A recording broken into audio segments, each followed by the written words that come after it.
Okay, so we were talking about rate laws in the last video, and we were saying that rate laws aren't the simplest thing in the world to be able to determine. The general format of them is fairly straightforward. So, like if we have an example here of A plus 2B to produce C, react together to produce C, we can write a generic rate law for this, and we can say the rate of this reaction is going to be equal to our rate constant, small k, times the concentration of A times the concentration of B. Remember, we write rate laws using only reactants and concentrations of reactants.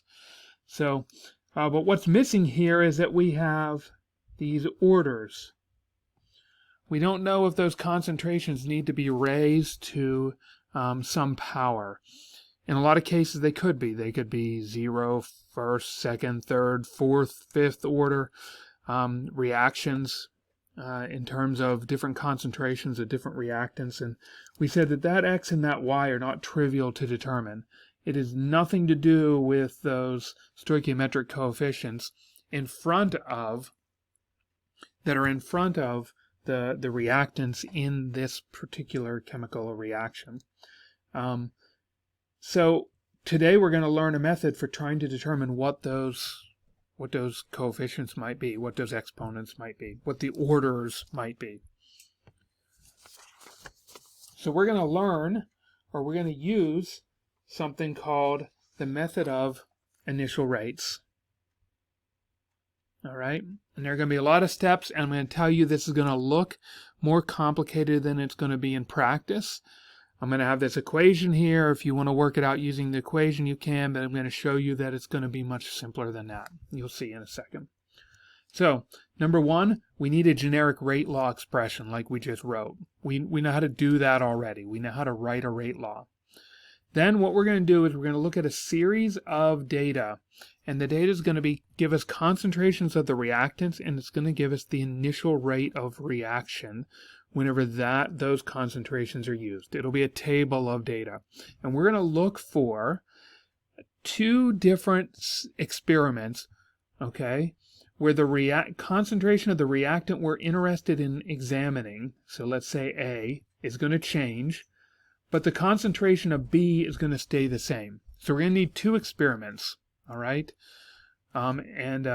We're going to look for one where the concentration of the reactant we're interested in changes, and another where the other reagent's concentration stays the same. Then we're going to look at the magnitude of the changes and determine the order of the reaction. If there was ever a time where I told you a whole list of steps and it's not going to make any sense whatsoever until we do the problem, this is going to be it. And what we're essentially going to be doing here, especially in steps 3 and 4, is what we have down here in this expression, where we have these two different experiments. We're going to have different concentrations of A, for instance. So the higher concentration of A over the lower concentration of A to the x power is going to be equal to the rate when we have the higher concentration of A over the rate when we have the lower concentration of A. I know that doesn't make a whole lot of sense, but for some students, they really like to see an expression or an equation. And we're going to do it, we're going to work it out this way. So what are the steps after that?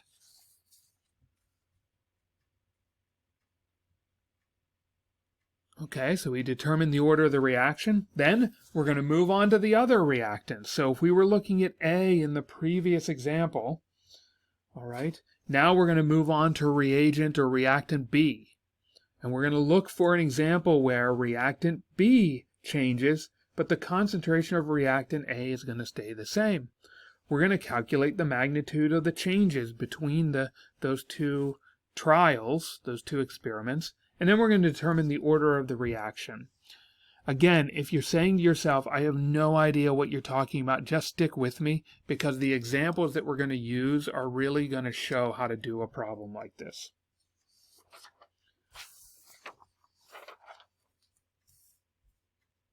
All right. So what you're going to be asked is, and this is for A and B, it's for that experiment that we talked about before. So we're still talking about A plus 2B to produce C. And we know that we were able to write a rate and say the rate, not rate, rate is equal to K times the concentration of A to the X power times the concentration of B to the Y power. Okay? Now, what we're going to look for is we're going to first start with A. It doesn't matter. You can start with A or B first, but I'm going to start with A. And we want to find two trials where the concentration of A changes, but the concentration of B stays the same. So actually, the easier way when I'm dealing with A is to look at B. I need B to stay the same concentration. Of these four trials, the only two where the concentration of B stays the same are these first two, experiments 1 and 2.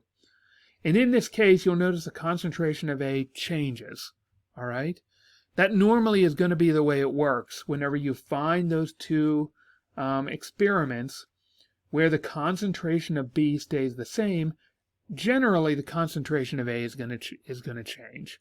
That doesn't always have to be the case, so you might want to take a look, or you might want to examine it closely. But once I've found those two experiments, experiment 1 and experiment 2, those are going to be the two that we're going to use to find the order of A. And remember, we said there was an expression, concentration of A, higher concentration of A over lower concentration of A to the X power equals the rate when we have this concentration of A over the rate when we have the lower concentration of A. And in reality, it doesn't have to be a higher lower thing. I mean, it will work out either way.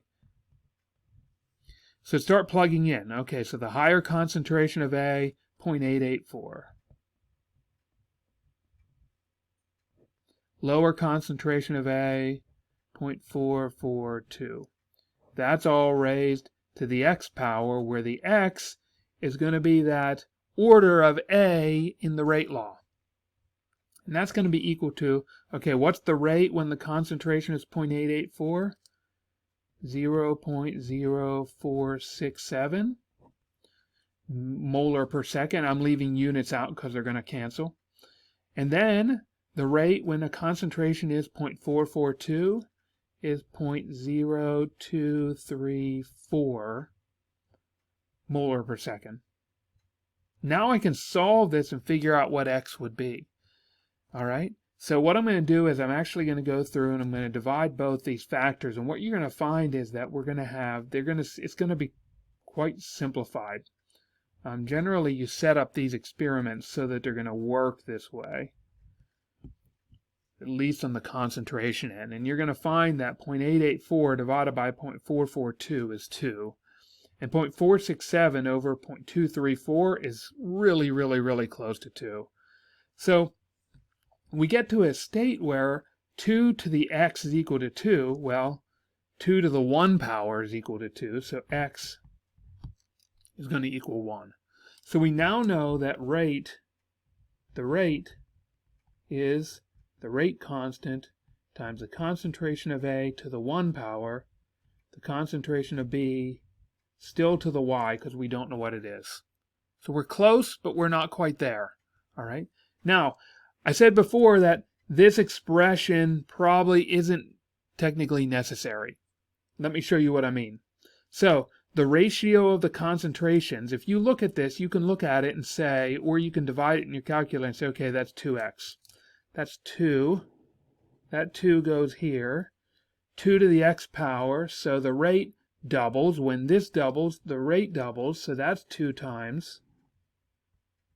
That goes there. And so you may be able to look in your head and say, okay, 2 to the what power equals 2, 2 to the 1 power equals 2, and you can do this with very little formal calculation. All right? You still probably want to write down as much work as you possibly can, but, you know, in general, you can look at a lot of this and in your head start to figure out, okay, what are the orders going to be? All right, so let's move on to B. Whoops. And now we're going to look for the same thing that we did before, all right? Except we're going to look for two trials where B changes and A stays the same. So if you go back and look at the concentrations of A, there are only two trials where the concentration of A stays the same. Now you might say, okay, why would you ever design it this way? And it's because we want to look at the effect of B only. So we can't change both A and B and learn anything realistic or useful about the system. We have to leave A the same and change B. So we have two trials, 1 and 3, where the concentration of A remains the same, but the concentration of B changes.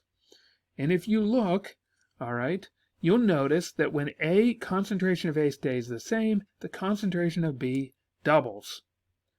I'm going to say 2 to the x, where the 2 comes from the doubling. 0.902 is twice 0.451. Now I'm going to go and look at the rates, and now I have the rate whenever the concentration of B is 0.902 is 0.0935 molar per second, and the concentration of A is 0.0234. Now how do we determine that factor is 4? Well, I used my calculator for that. So let me see if I can find my calculator. Okay, I got it. Sorry. Had to run for a second. Let's see if you can see. All right, so I'm going to take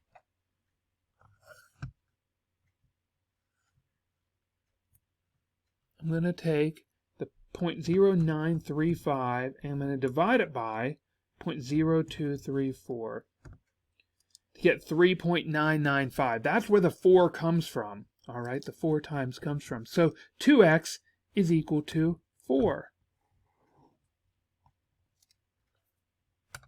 Now you can't tell me that this is not easier than plugging all those concentrations in, but simpler.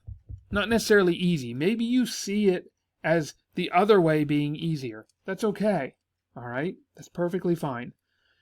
So you do it either way. But if you can look and get to this point in your head, go for it. So 2 to the x equals 4. What does x have to be? Or actually, this should probably be y in this case, because that's what we're trying to calculate. So y would be equal to 2. 2 squared equals 4. So now we can write our rate expression, where the rate of the reaction is equal to the rate constant times the concentration of A to the first power times the concentration of B to the second power.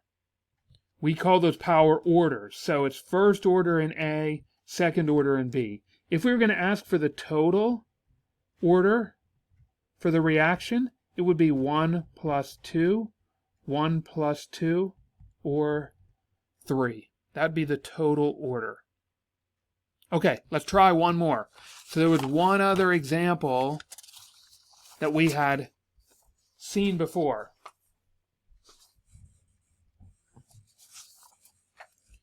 And that was when we looked initially at talking about rate laws, we were talking about this reaction of methyl acetate and hydroxide ion. All right, this hydrolysis reaction. And we could write the rate as the rate constant times the concentration of methyl acetate to the x power, concentration of hydroxide to the y power. And that would give us an idea of what the rate would be equal to relative to the concentrations of the two reactants. So if we want to know what x and y would be and what the total order of the reaction is, well, we would need some experimental data. All right? We would need